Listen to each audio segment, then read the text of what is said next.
aquele que vive. Estive morto, mas eis que estou vivo para todo sempre e tenho as chaves da morte e do inferno. Nessa visão gloriosa, João tem contato não apenas com o Cristo homem, com o qual ele andou, caminhou, nos dias do seu ministério terreno. Agora ele vê aquele que, se por um período de tempo se esvaziou, subsistindo da forma de Deus, se despe, para viver como homem no nosso meio. Agora, depois da ressurreição, Cristo vive a realidade da declaração de Paulo em Colossenses 2:8. Nele habita corporalmente a plenitude da divindade. E quando João o presencia, a sua glória é tamanha que ele diz: o seu rosto brilhava como o sol na sua força. Mas em toda a tentativa de descrever a glória, a grandeza, a formosura, a majestade de Jesus Cristo, João faz questão de dizer que, ao ouvi-lo falar, a sua voz era como o som de muitas águas. E essa declaração, ou esse adjetivo da voz de Deus, não foi usado apenas por João. Na verdade, é uma expressão usada ao longo das Escrituras. Em Ezequiel, no capítulo 1, no verso 24, quando o profeta fala de uma visão que ele tem dos querubins, ele diz assim: quando eles andaram, ouvi o ruído das suas asas, que era como o som de muitas águas, como a voz do Onipotente, um som de tumulto como o tropel de um exército. Quando eles paravam, abaixavam as asas. Para falar do barulho das asas, ele não só fala do som de muitas águas, mas ele relaciona isso com a voz do Onipotente. Em Ezequiel, no capítulo 43, verso 2, nós lemos: eis que do lado leste vinha a glória do Deus de Israel. A sua voz era como o som de muitas águas, e a terra resplandeceu por causa da sua glória. Jeremias 51:16, nós também lemos: quando ele faz soar a sua voz, está falando de Deus, logo há tumulto de águas nos céus. A palavra traduzida tumulto, ela significa ruído, barulho, rugido, Ou seja, o tempo todo a ênfase é colocada não apenas em quanta água. Eu sei que a expressão são muitas águas, mas não é a quantidade de água que está sendo enfatizada, e sim o barulho, o som de muitas águas. Por exemplo, alguém pode estar no meio do oceano, num barco rodeado de muita água, e está tudo calmo, quieto e tranquilo. Mas quando se fala do ruído de muitas águas, aí você tem que pensar, nas ondas do mar, e quanto maior a onda, maior é o barulho. Você pode pensar em cachoeiras, elas fazem barulho, e quando a Bíblia está usando essa analogia, a ideia é justamente falar do barulho. E qual é o ponto de destacar o barulho? Só para dizer que Deus tem pulmão forte, que a voz dele é barulhenta? Não. A analogia deve nos remeter a um outro entendimento, que é a palavra de Deus falando mais alto na nossa vida, fazendo mais barulho, traduzindo, tendo mais influência do que qualquer outro tipo de ruído ao qual eu e você possamos ser expostos. Algo que eu tenho aprendido há muito tempo, como eu disse, esse ano vai completar 30 anos que eu tenho pregado essa mensagem, que para mim tem sido uma ênfase desde o início do ministério pastoral, levar as pessoas a entender o que é andar na palavra de Deus, o que é corresponder com ela, qual o poder que ela tem de influência, de impacto na nossa vida, mas qual a nossa responsabilidade de interação, qual é a nossa participação nesse processo. Nós precisamos entender essas verdades. Eu já tive o privilégio de estar em lugares muito barulhentos, barulho de águas, a nossa gloriosa Foz do Iguaçu aqui no Paraná, assim como Niagara Falls, lá na divisa dos Estados Unidos e Canadá, que são as maiores quedas d'água do mundo. Quando você está, principalmente no momento, depois de muita chuva, numa época de cheia, aquilo é muito barulhento. Você vai se aproximando e consegue ouvir o barulho das águas de longe. E muitas vezes, você percebe conversando com as pessoas, quando você está visitando esses lugares, que você precisa falar mais alto, porque tem, de fato, barulho lá. Então, essa ideia do barulho é algo que eu e você precisamos compreender.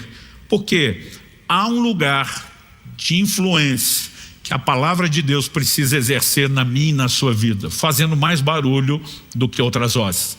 E eu quero ler com vocês Atos capítulo 19, verso 20. Na verdade, em Atos 19, nós temos um verdadeiro avivamento acontecendo na cidade de Éfeso. E dentro desse contexto, a Bíblia faz a seguinte afirmação: assim, a palavra do Senhor crescia e prevalecia poderosamente.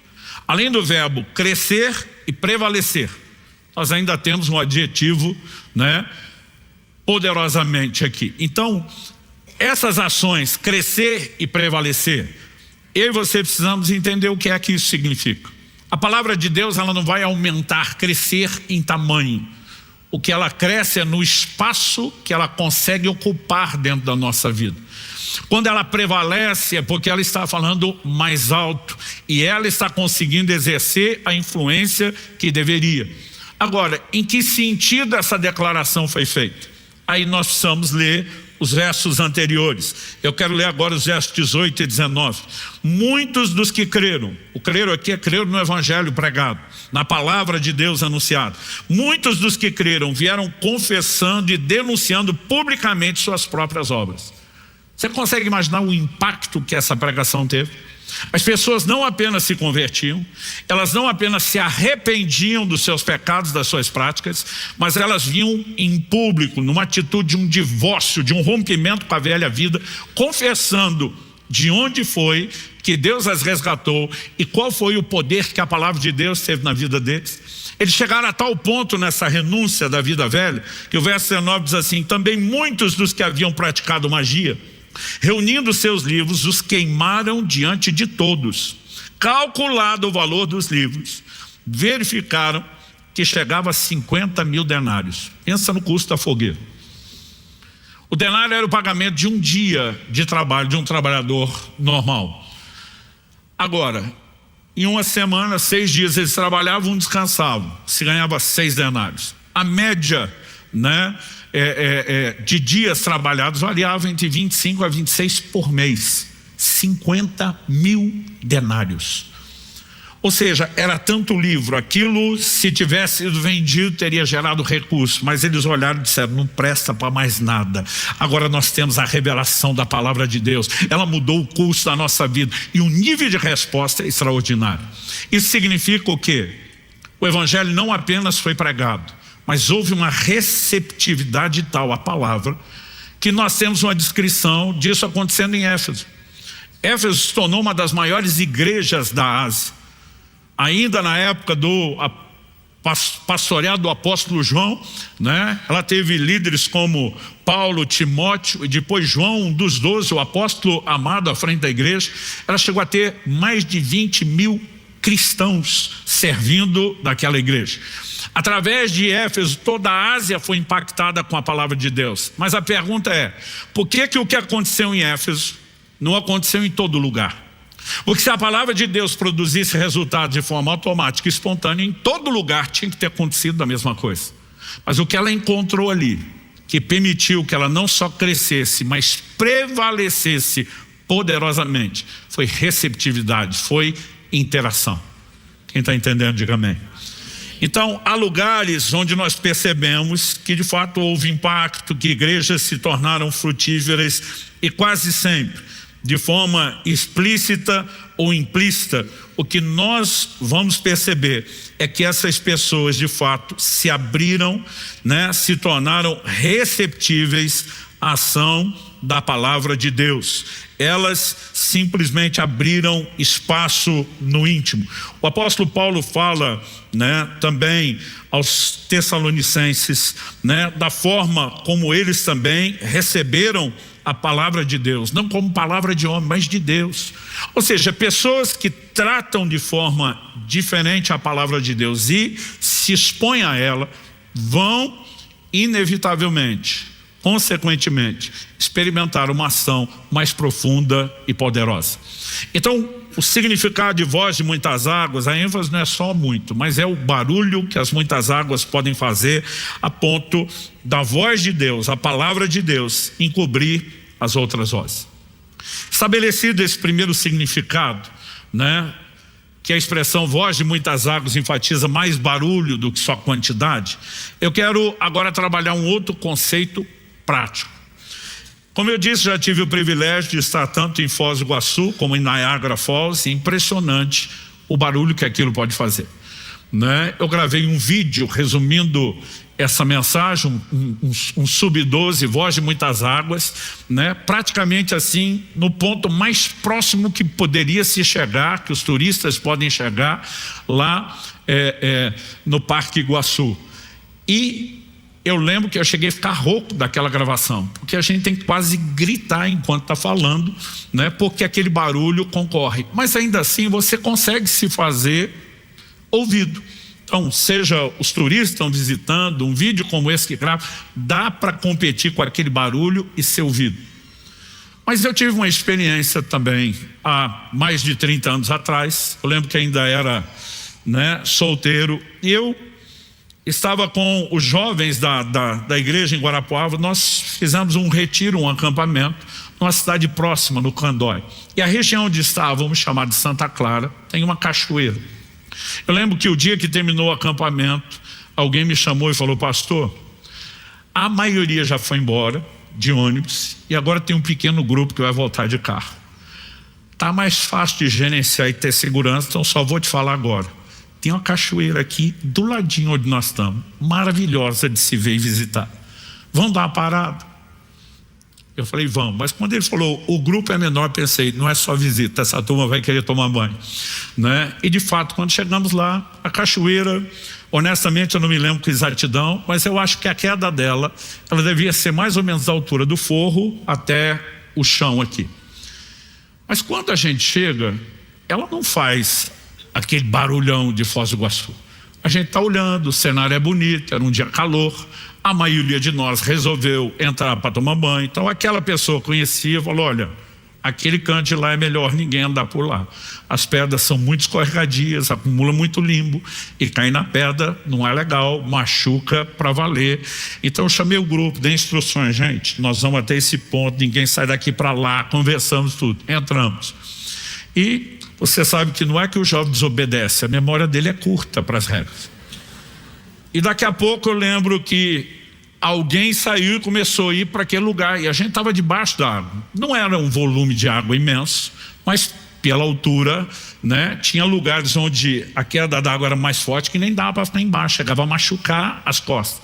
Então a gente está ali tomando banho debaixo daquela, né, água, daquela massagem intensa, pesada, e quando um começou a sair, eu comecei a gritar, chamando o nome dele, para dizer, não vá para lá. Ele não me ouvia. Eu sinalizava, todo mundo gritava, ele não ouvia, né? O que estava por último conseguiu estender a mão, puxar ele pela camisa, dar sinal, mas não ouvia. Era bem menos água do que Foz do Iguaçu, mas a dificuldade de ouvir estava muito maior ali. Por quê? Por causa da proximidade. E Deus me fez pensar nisso como uma ilustração de algo importante que você precisamos. A questão não é só quanta água, usando a palavra de Deus como figura, você tem na sua vida. É lógico, quanto mais conhecimento, entendimento da palavra, melhor. Mas o ponto principal é, qual é a proximidade que você tem da água? Alguns cristãos que conhecem muita Bíblia, mas já não estão vivendo próximos, debaixo da influência como deveria. Você tem os novos convertidos, que ele não tem o volume de água que alguns crentes têm, estilo Foz do Iguaçu, Niagara Falls, mas eles estão lá na cachoeirinha do Candói, mas estão debaixo. E a palavra de Deus está encobrindo as outras vozes. Então algo que precisa ser claro para mim e para você, quando falamos de praticidade do Evangelho, é que há uma necessidade de interação com a palavra. E há elementos onde eu e você é que somos os responsáveis, né? A palavra de Deus é muito clara, tanto sobre o que ela pode produzir em nós, mas sobre a nossa necessidade de interação, né? O que ela pode produzir na minha e na sua vida, né? Ela debaixo da ação do Espírito Santo, gente, a palavra e o Espírito Santo operando junto é uma química explosiva. Nós precisamos reconhecer isso. Olha a criação, Gênesis capítulo 1, o Espírito pairava sobre a face das águas e disse Deus. A combinação do poder do Espírito Santo com a palavra de Deus gerou tudo isso que eu e você vemos hoje, todo o universo conhecido.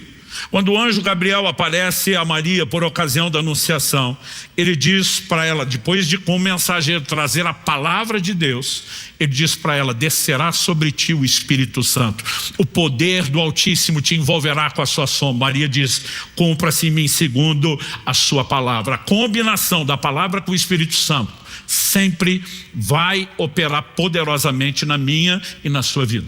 O que é que a palavra, pelo poder do Espírito, vai operar na minha e na sua vida?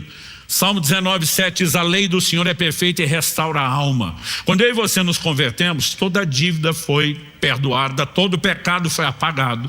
Mas venhamos e convenhamos, a gente entra no reino de Deus meio lesado, em termos de consequências, de marcas, nas emoções, na maneira de pensar, nos nossos valores. E agora eu e você precisamos de um processo de restauração. Tiago capítulo 1 diz: recebei com mansidão a palavra em vós implantada, a qual é poderosa para salvar as vossas almas. A palavra ali traduzida salvar, sozo, ela, diferente de sotero, que é muito usado para falar de salvação, ela tem ideia de cura, de restauração. E como eu disse, Salmo 19:7 diz que a lei do Senhor é perfeita e restaura a alma. Existe restauração para a nossa forma de pensar, para as nossas emoções, para os nossos valores, e ela será produzida pela palavra de Deus. A palavra de Deus traz direção para a forma como eu e você devemos viver.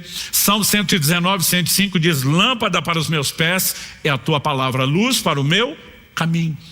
Por meio da palavra de Deus e o Espírito Santo, Jesus diz, é quem nos faz lembrar as palavras de Jesus. Ele vai dirigir a minha e a sua vida. A palavra de Deus é alimento para o nosso espírito. Não é apenas uma doutrina que precisa estar bem clara no sentido de qual o nosso credo, mas ela nos fortalece, ela nos faz crescer espiritualmente. Em Mateus 4:4, Jesus diz: nem só de pão viverá o homem, mas de toda a palavra que sai da boca de Deus. Ela também gera fé. Romanos 10:17 diz que a fé vem por ouvir e ouvir a palavra de Cristo. Ou seja, como imaginar a capacidade de ser bem sucedido em qualquer área da vida cristã sem o recurso da palavra de Deus operando na minha e na sua vida, pelo poder do Espírito Santo e com aquele toque personalizado? Mas isso não significa que só porque a palavra de Deus tem todo esse poder, que ela automática ou espontaneamente vai produzir resultado, se eu e você não entendemos a nossa responsabilidade de interação. Eu acabei de citar Tiago 1:21, recebei com mansidão. Com mansidão é baixa defesa, baixa guarda, se exponha, se faça vulnerável. Receba com mansidão a palavra em vós implantada.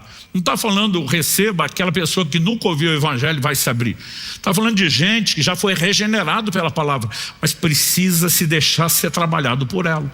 Se não houvesse interação, qual seria o sentido de textos como Hebreus 3:15, Hebreus 4:7, que, citando o Antigo Testamento, diz: se hoje ouvides a sua voz, não endureça o coração. A maneira como eu e você nos comportamos diante da palavra ouvida determina se ela vai ter espaço de operação na minha e na sua vida ou não. Em Hebreus, no capítulo 5, no verso 11, na sequência, ainda ampliando o raciocínio, a Bíblia fala daqueles que se tornaram tardios em ouvir. Eram pessoas que já deveriam, pelo tempo decorrido, ser mestres, estar ensinando a palavra aos outros, mas o escritor diz que eles precisavam que de novo e de novo e de novo se ensinasse os princípios elementares da doutrina de Cristo. Ou seja, eles até ouviam, mas aquilo não entrava, não produzia diferença. É como se nunca tivessem ouvido. O próprio Jesus, em Mateus capítulo 11, verso 15, Mateus 13, versos 9 e 43, e por várias vezes no livro do Apocalipse vai dizer: quem tem ouvidos para ouvir, ouça. Ele não está falando do ouvido natural. Ele está dizendo: preste atenção, porque a maneira como você vai ouvir determina o resultado da palavra. Aliás, isso, em essência, é a mensagem da parábola do semeador. Quando ele diz o semeador saiu a semear, ele explica que a semente é a palavra de Deus. Mas tem um solo que a semente sequer entrou, nem germinou. A Bíblia diz: esses são os que ouvem a palavra de Deus e não entendem. O inimigo vem e lhes rouba a palavra. Outros dois solos, seja o solo pedregoso ou terreno com espinhos, a palavra até entra, germina, começa o processo, mas é abortado, o processo não é concluído. E Jesus explica quais são os concorrentes da palavra de Deus.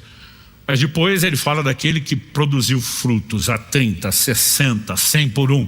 Ele diz, esses são os que ouvem a palavra de Deus e a entendem. Quando existe receptividade, quando existe abertura, quando existe percepção, Deus pode trabalhar em nós não apenas a compreensão, como a aplicação da sua palavra. Então, quando eu falo de distância, do tanto de água que temos, é lógico, quanto mais água você tiver, melhor. Mas não adianta ter muita água e distanciar do que tem. Nós precisamos entender que na dinâmica da vida cristã, o seu histórico já não tem tanto peso. É lógico que ao longo dos anos, quem permanece com bom testemunho está acumulando experiência e autoridade. Mas não adianta ter tido um bom testemunho no passado e perdê-lo depois. O apóstolo Paulo escreve aos Gálatas, diz, vocês corriam bem. Quem foi que os impediu de continuar obedecendo à verdade? Ah, mas eu tenho histórico de muita obediência nos primeiros anos. E daí? Por que agora você está longe disso? Então alguém que já esteve perto, que a palavra de Deus falou mais alto, ele pode distanciar. E nós precisamos ficar atentos. Não apenas a respeito do volume de água, mas qual é a nossa proximidade. O quanto estamos ou não nos deixando ser influenciados. Quem está entendendo, diga amém. Então eu quero usar o tempo que me resta para apresentar agora a você uma orientação um pouco mais prática. No livro eu falo a respeito de 9 tipos de vozes que vão tentar abafar a palavra de Deus, mas que a palavra de Deus é que deveria encobri-las. E eu quero trazer aqui um resumo. Não dá para ser detalhista em nenhuma delas, senão a gente estaria naquele tipo de culto sem fim.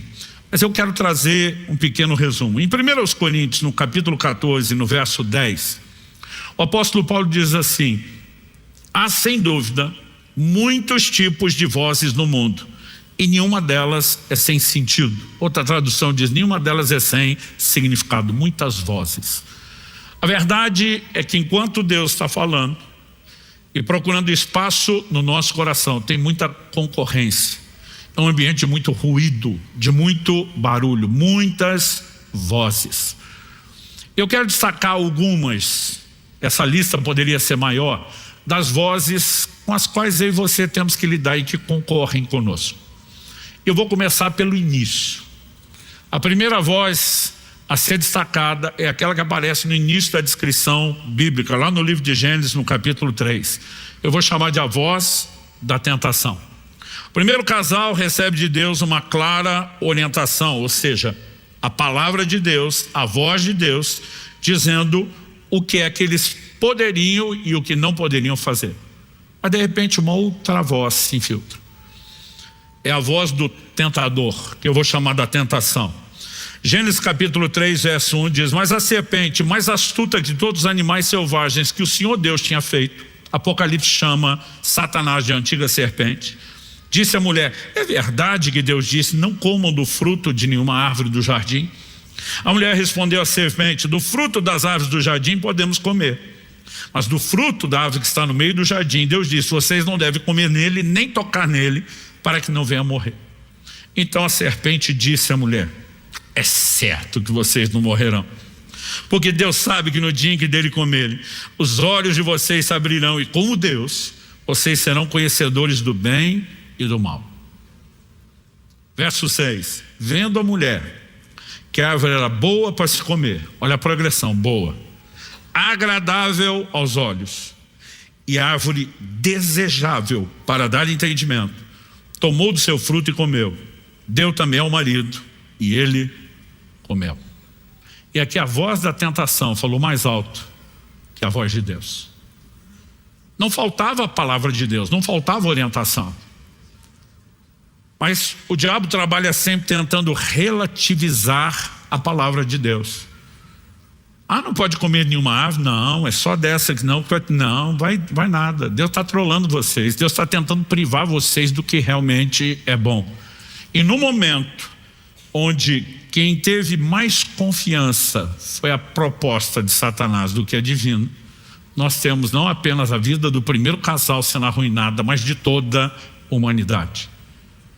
a voz da tentação falou mais alto. O grande contraste é que quando Cristo, o último Adão, vem, Mateus 4, Lucas 4 narra as tentações de Jesus no deserto, e nós temos, ali a descrição de 3 tentações detalhadas, mas não foram as únicas. Lucas 4,13 diz assim: acabadas que foram toda sorte de tentações. O diabo usou todo o seu arsenal contra Jesus, mas cada vez que via uma proposta, qual era a resposta? Está escrito, está escrito, está escrito. Jesus estava dizendo: a palavra de Deus faz mais barulho aqui do que a sua voz, Satanás. Você não vai encontrar lugar, sua voz está abafadinha, porque existe uma voz falando mais alto. Então o ponto é, quem que está falando mais alto na minha e na sua vida? Vai depender da nossa proximidade. Segunda voz, depois da tentação, eu vou chamar aqui, classificá-la de a voz da maioria. Pastor, o que significa isso? Êxodo 23, 2 diz: não siga a multidão para fazer o mal, e num processo não deponha com a maioria para torcer a justiça. Há uma pressão enorme sobre mim, sobre você, que somos seres sociais. Há uma busca muitas vezes inconsciente de aceitação.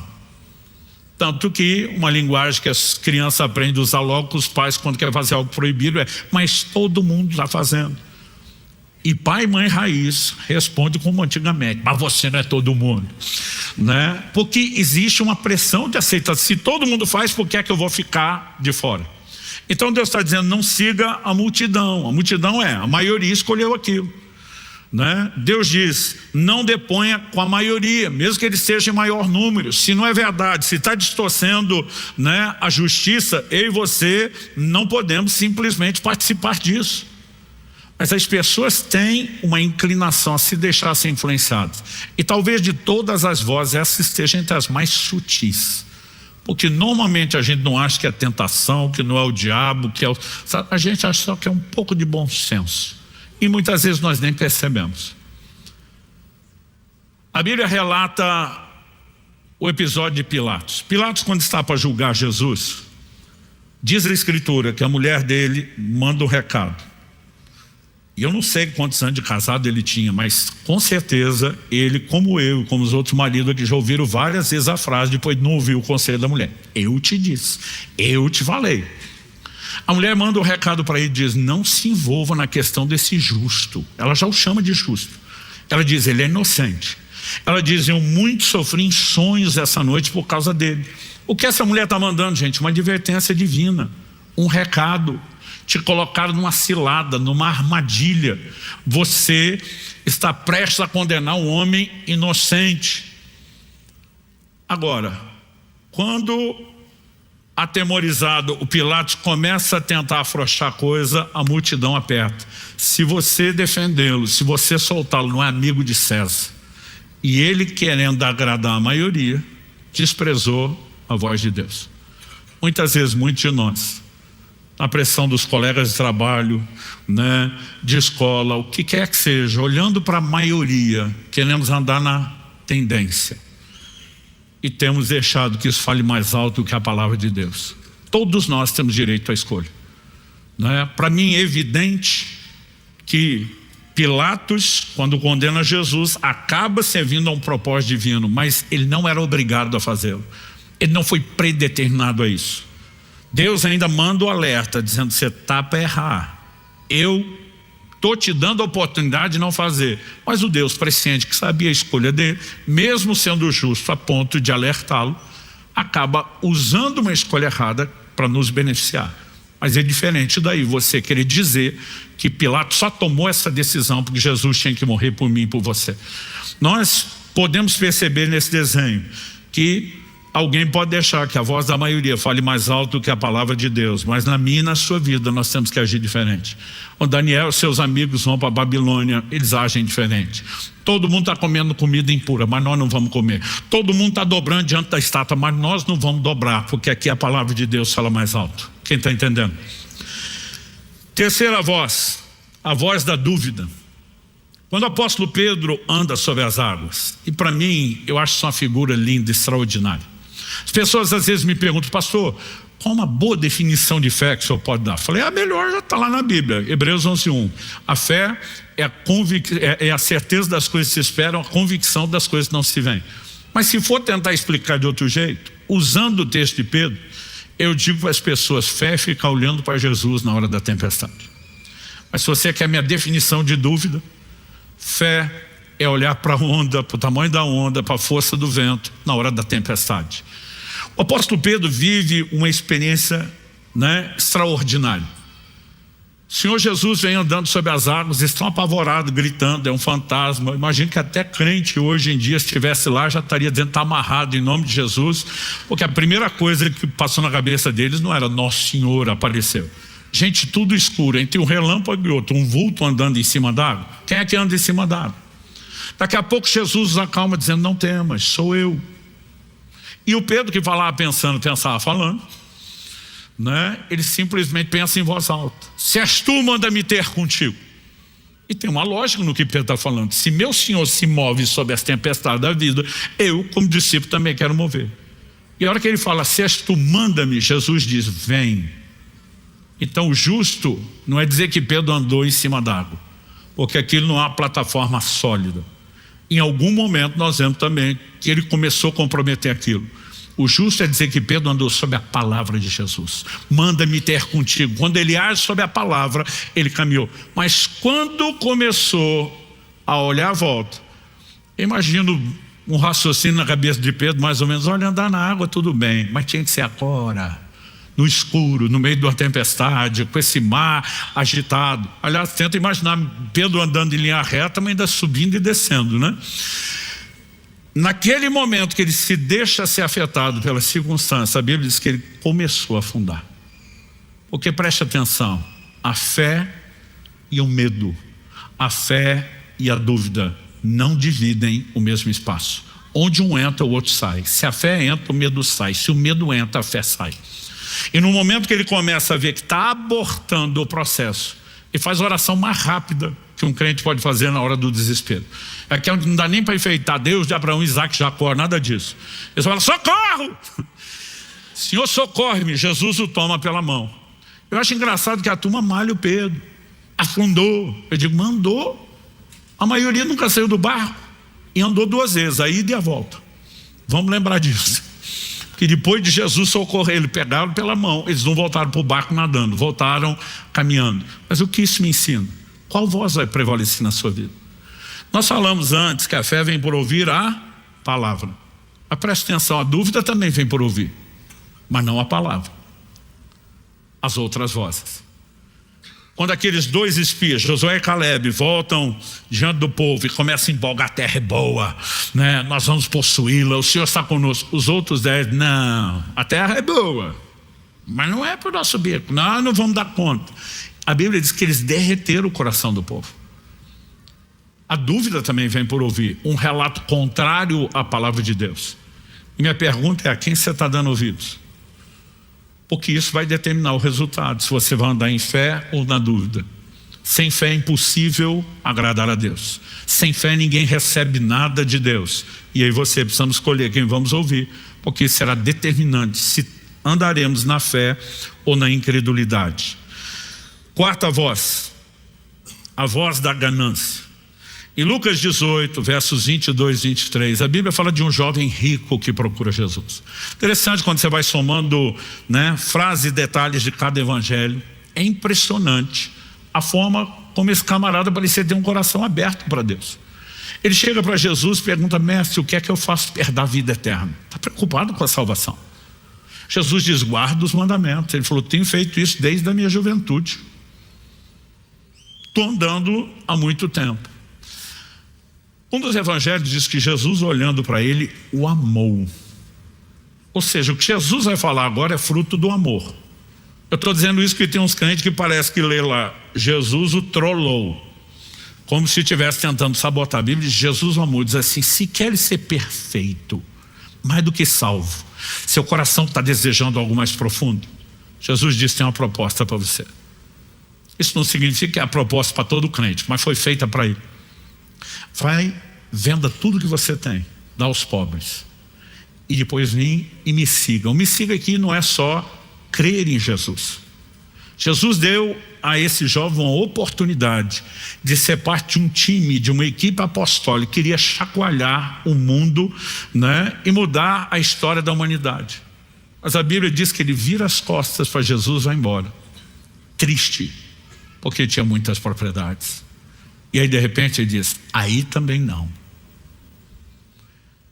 Alguém que já obedecia os mandamentos, que aproxima de Jesus dizendo, eu tenho fome por mais, interesse por mais. Você não pode dizer que era alguém totalmente desconectado de Deus. Mas na hora que Jesus faz uma proposta específica, quem falou mais alto? A voz da ganância. E eu e você precisamos nos questionar, né? Quem está falando na nossa vida? Quando Jesus fala da parábola do semeador dos espinhos, que crescendo sufocaram a ação da palavra, ele fala os cuidados do mundo, a sedução das riquezas, e ele também fala dos prazeres da vida. Nós não percebemos o quanto muitas vezes isso está sufocando a ação da palavra, mas se a gente estiver próximo da água o suficiente, ela vai falar mais alto e ela é que vai sufocar as outras vozes. Isso é uma escolha que cada um de nós terá que fazer. Quando olhamos para afirmações como 1 Timóteo capítulo 6, versos 9 e 10, eu e você precisamos entender que a própria palavra que gera fé, ela tem promessas de provisão e prosperidade. Mas a mesma palavra que mostra que Deus quer nos abençoar nessa hora, também faz advertências para que a gente não se deixe ser enredado. Deuteronômio 8:10, por exemplo, o Senhor diz para aquela geração que sai do Egito e iria entrar em Canaã, vocês comerão, se fartarão, louvarão o nome do Senhor seu Deus. Está dizendo, eu tenho abundância para vocês. Mas na sequência ele diz, mas tenham cuidado, para que depois de terem comido, estarem fartos. Depois de terem prosperado, que vocês não se esqueçam do Senhor seu Deus. E 1 Timóteo 6, que eu mencionei a referência e não o texto, nos versos 9 e 10, fala daquelas pessoas que querem ficar ricas, elas caem em tentação, em laços, concupiscência. A palavra concupiscência significa desejos, né, loucas, nocivas. E ele vai dizer que muitos nessa cobiça traspassaram-se a si mesmos com muitas dores, se desviaram da fé, porque a Bíblia diz, o amor ao dinheiro é a raiz de todos os males. Ele em si não é necessariamente bom ou ruim. Salmo 62:10 diz, se as suas riquezas aumentam, não ponha nelas o coração. Eu sempre digo que o problema não é o crente ter dinheiro, o problema é quando o dinheiro tem o crente. Agora, o amor ao dinheiro, uma exposição a um nível de influência que ele possa oferecer, pode sufocar completamente a ação da palavra de Deus na nossa vida. E nós vamos ter que fazer escolhas no dia a dia. O jovem rico deixou a voz da ganância, da avareza falar mais alto, né? Da cobiça.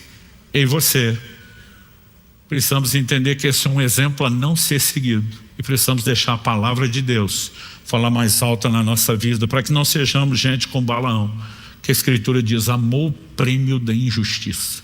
Fez a escolha errada. Recentemente, na série de mensagens aqui sobre os pecados da língua, eu falei sobre isso. E eu quero destacar uma voz, que é uma realidade com a qual nós temos que lidar. A voz dos mexericos. Levítico capítulo 19 nos faz duas afirmações, uma no verso 16, a outra no verso 17. No verso 16 a Escritura diz assim, não ande como mexeriqueiro no meio do seu povo, nem atente contra a vida do próximo. Aqui Deus está dizendo, não fale. Mas agora no verso seguinte, o 17, a Bíblia diz, mas repreenda-o e não incorra em pecado por causa dele. Ou seja, quem não repreende o mexeriqueiro vai pecar por cumplicidade. Tem gente que o pecado dele não é da língua, é do ouvido. Não, pastor, daqui não sai nada. Mas quando você está ouvindo, você está botando lenha na fogueira. Você está sendo cúmplice. Nós vivemos uma época onde falar da vida dos outros nunca foi tão fácil. E nós temos material instantâneo o tempo todo, né? Redes sociais, informações. E muitas vezes a maioria de nós preenche lacunas de resposta que não temos do jeito que nós queremos. Isso não significa que o ser humano só passou a se ocupar da vida dos outros em tempos modernos. A diferença é que nós temos mais recursos, uma capacidade melhor de fazer isso. Antigamente os outros só podiam falar da vida dos outros quando se encontravam. Hoje a gente pode mandar mensagem, pode antecipar, né? Então assim, nós temos um ambiente mais favorável, mas o problema é a natureza. E aí você precisamos ser cautelosos. Deus está dizendo, não dê ouvidos a isso. E ou você ouve a palavra de Deus, dizendo que não pode dar ouvido a isso, ou a voz do mexerico está falando mais alto na sua vida do que a palavra de Deus. São escolhas que eu e você precisamos fazer. Outro dia alguém falou, mas o senhor nunca fica curioso? Eu falei, é lógico que eu fico. Eu só lembro do que Deus está dizendo, né? E eu preciso matar aquela curiosidade. Tem hora que dá vontade de perguntar, mas isso e aquilo, né? Mas eu e você precisamos simplesmente controlar essa natureza e deixar que a voz de Deus fale mais alto. A voz do desânimo. Eu quero falar agora. Se você puder, abra sua Bíblia comigo no livro de Jó, no capítulo 4. Eu quero ler dos versos 3 a 5. Eu vou ler especificamente esse texto na NVI, a Nova Versão Internacional. Um dos amigos de Jó, vendo aquele momento de abatimento que ele está, diz, pense bem, você ensinou a tantos, fortaleceu mãos fracas, suas palavras davam firmeza aos que tropeçavam, você fortaleceu joelhos vacilantes, mas agora que se vem dificuldade, você desanima. Quando você é atingido, fica prostrado. Ao que eu tenho aprendido a respeito da palavra de Deus, é fácil a gente entrar num lugar de mero assentimento ou consentimento mental. A gente até explica para os outros, ei, você não pode ficar magoado, você tem que perdoar. Mas falar é mais fácil. E quando chega a sua vez de lidar com a mágoa e tem que perdoar? O amigo dele está dizendo, ei, você fortaleceu as mãos cansadas, os joelhos, né, vacilantes, você deu firmeza aos que tropeçavam, mas agora chegando sua vez você desanima. Gente, o desânimo é o que eu e você precisamos entender, que nós somos muito vulneráveis. A palavra de Deus fala a respeito de Elias, dizendo, Elias era homem semelhante a nós, traduzindo, farinha do mesmo saco. E pensa no cara na Bíblia que você pode chamar de bipolar, é o Elias. Uma hora está fazendo descer fogo do céu, ver a nação de Israel cair de joelho, gritar só o Senhor é Deus. Daqui a pouco está dizendo para Deus, me tira a minha vida. Curioso é que o momento em que ele faz a oração é porque Jezabel, a rainha, a esposa do rei Acabe, ameaçou matá-lo. E a Bíblia diz que Elias fugiu para salvar a sua vida. O que significa salvar a sua vida? O cara quer morrer? Não. Mas agora que fugiu, ele diz para Deus, melhor me é morrer do que viver. Se eu sou Deus, eu falo para ele, então volta que Jezabel resolve o seu problema. Aliás, já teria resolvido se não tivesse vindo para cá. E tem hora que nem a gente se entende, nem a gente sabe o que quer. Nossas emoções podem variar em muito. Agora, vamos parar para pensar um pouco. Durante 3 anos e meio de seca, o juízo que Elias da parte de Deus anunciou, a Bíblia diz que Deus escondeu o profeta Elias. No momento que ele vai mandar mensagem para Acabe, dizer, vamos se encontrar lá no alto do Carmelo, o servo de Acabe, que tinha que ser o mensageiro, falou para Elias, não faz isso.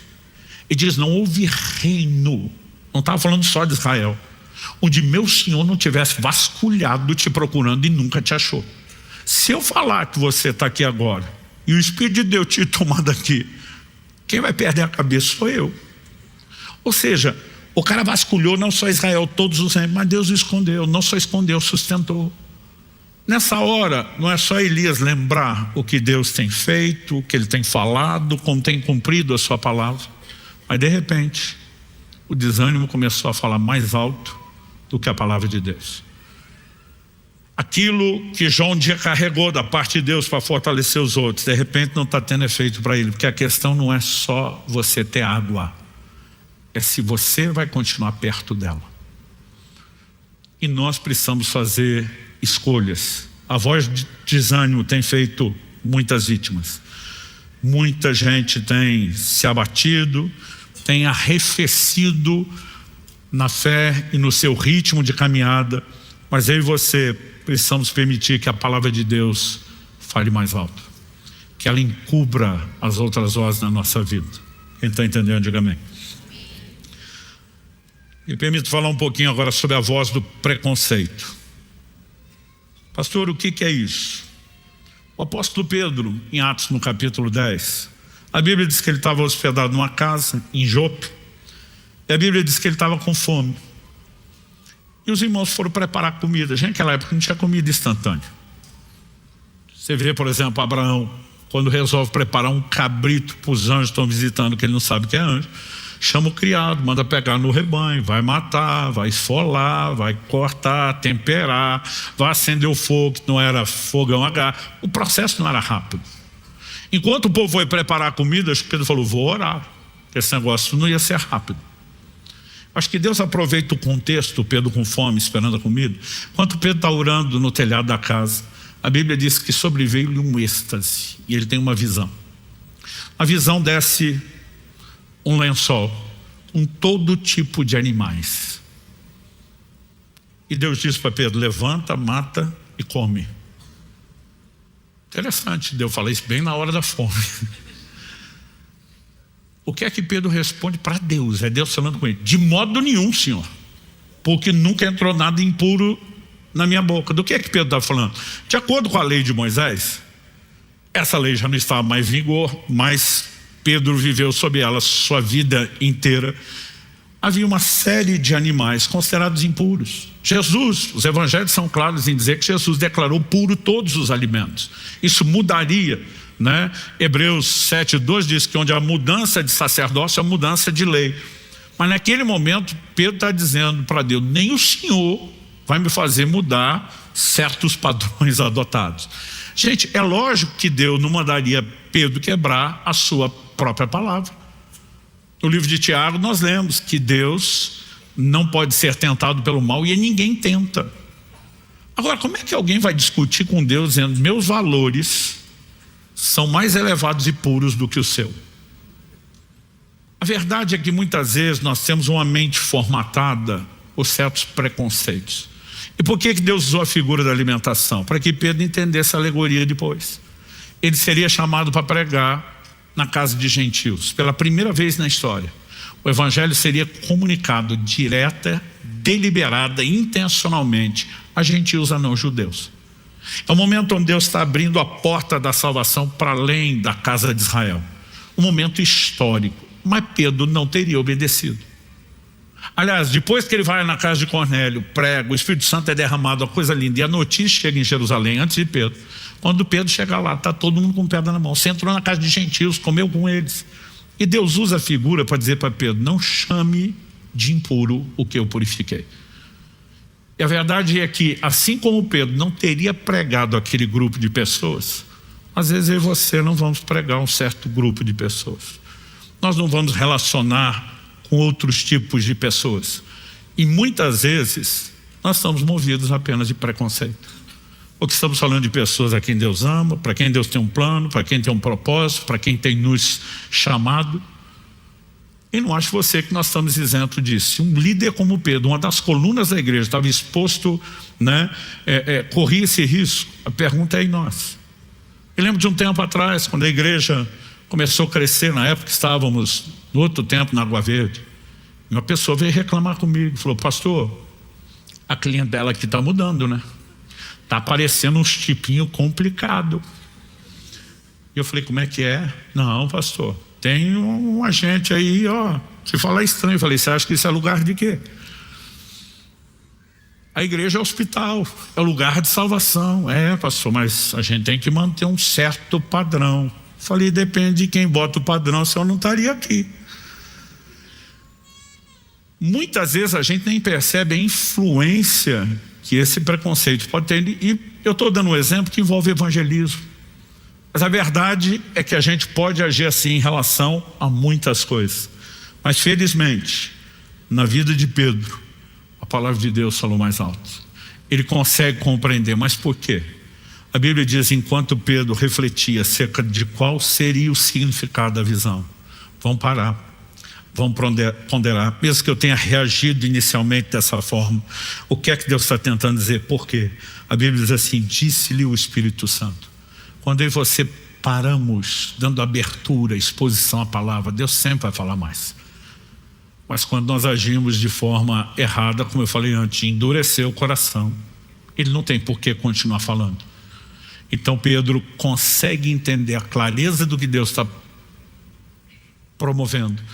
E porque ele foi obediente, deixou a voz de Deus prevalecer, o evangelho começa a se espalhar, além dos termos de Israel, para todos os gentios. E eu e você somos fruto dessa obediência praticada por Pedro e por outros apóstolos. Penúltima voz que eu vou abordar aqui, a oitava delas, a voz do medo.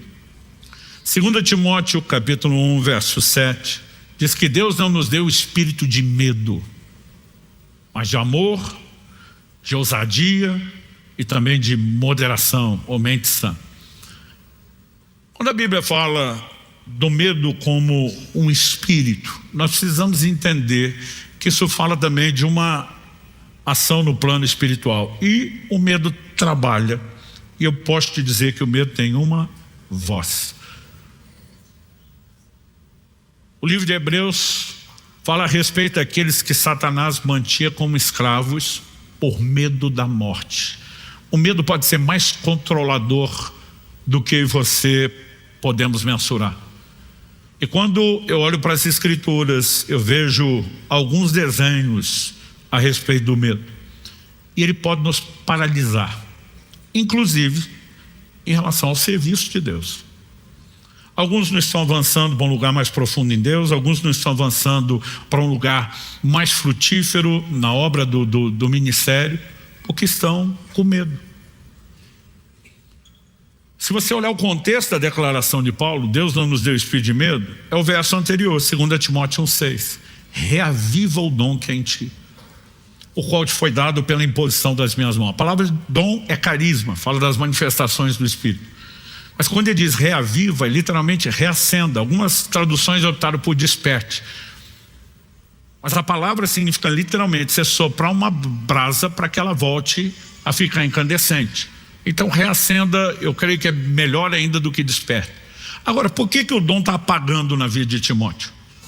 Se Deus deu o dom, se Deus quer que o dom seja reativado, nós não podemos culpar Deus. O problema está com Timóteo. Qual era o problema de Timóteo? Medo.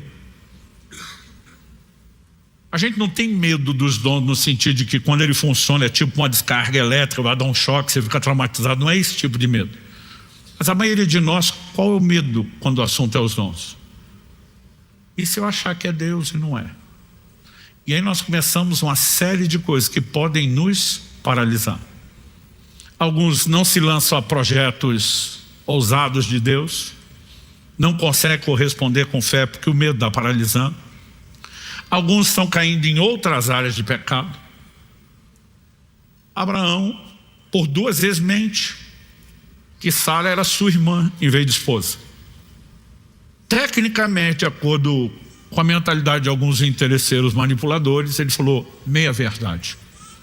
Porque a Bíblia diz que eram irmãos por parte de mãe. Não havia leis por parte de pai, mas não de mãe. Não havia leis naquela época que definia esse tipo de relacionamento como incestuoso. Então eles simplesmente exploram uma parte. Mas deixa eu te dizer, enquanto alguns chamam de meia verdade, eu prefiro chamar de meia mentira. Porque a Bíblia diz que mentiu. Mas mentiu por quê? Estava com medo. Agora, Deus já tinha dito para ele, eu sou o seu escudo. Deus está dizendo, sou eu que te protejo e te guardo. Ou seja, você não precisa mentir para se proteger. Mas em algum momento o medo falou mais alto do que a voz de Deus. E eu e você precisamos ser cautelosos para que o medo não nos paralise e para que a palavra de Deus fale mais alto. Isso envolve rendição à palavra de Deus. Última dessas vozes que a gente trata detalhadamente no livro, a voz do comodismo. O que eu tenho descoberto é que na época moderna nós temos um volume e um padrão maior de comodidade e conforto. Mas o ser humano sempre foi tendencioso a querer isso. Nos dias do período pós-exílio de Babilônia, quando a nação, depois de 70 anos ausente, os judeus estão voltando para casa, né? Você pega livros como Esdras, Neemias, que falam exatamente sobre esse período, a reconstrução do templo em Jerusalém, dos muros da cidade. Deus está desafiando o povo a participar do projeto de reconstrução do templo, mas eles não queriam se envolver. Se você der uma olhadinha no que está acontecendo lá, o livro de Ageu, ele nos faz uma declaração muito específica.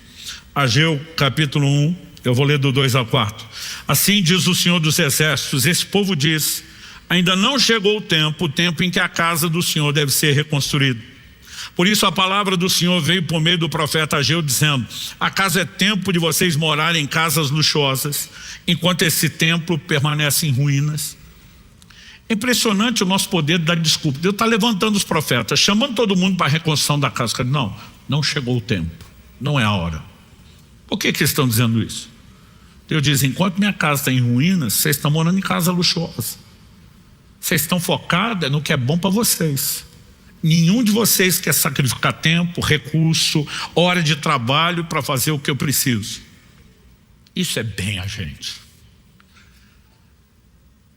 Pastor, eu preciso mesmo evangelizar? Por que vocês ficam botando essa pressão de compartilhar fé, de tem que liderar? Outro dia falou, a igreja virou um lugar de opressão. Eu falei, não, a igreja é um lugar de obediência. Nós temos uma grande comissão, uma ordem de Jesus, não é a grande sugestão. É a comissão, ide, prega o evangelho, faça discípulo das nações. Atualmente a gente pode tirar o Czinho e dizer que virou a grande omissão, porque a gente não quer fazer. Mas não quer fazer por quê? Eu quero cuidar de mim, eu quero cuidar das minhas coisas, nós estamos o tempo todo atrás de comodidade. Só que se quem pregou o evangelho para você tivesse sido cômodo, você não estava salvo hoje.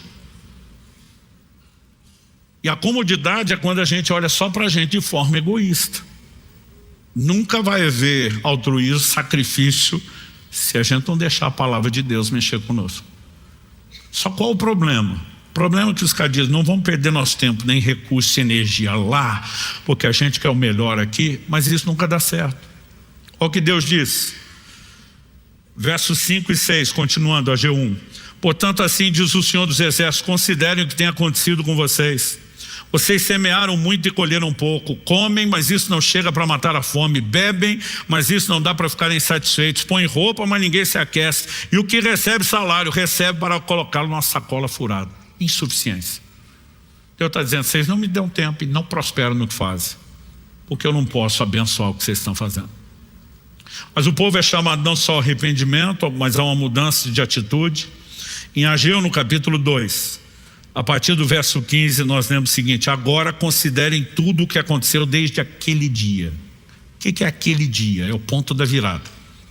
Antes de vocês terem começado a colocar pedra sobre pedra no templo do Senhor, ou seja, agora eles vão ouvir a voz de Deus, vão se dispor a trabalhar em prol da restauração do templo. Antes daquele tempo, alguém vinha um monte de trigo esperando encontrar 20 medidas e havia somente 10. Vinha ao lagar para tirar 50 medidas, havia somente 20. Eu seri com queimaduras, com ferrugem, com granizo, em tudo que vocês fizeram, mas não houve entre vocês quem voltasse para mim, diz o Senhor.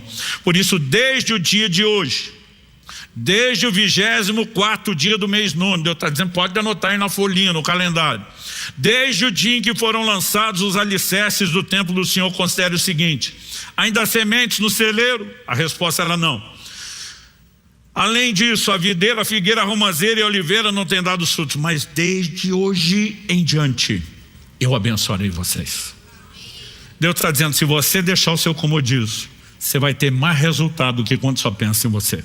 Se você deixar seu egoísmo, eu vou te abençoar mais. Pedro tentou pescar uma noite inteira, não pegou nada. Dia seguinte, Jesus chega no auge da frustração, do negócio ruim, fala para ele, posso usar seu barco?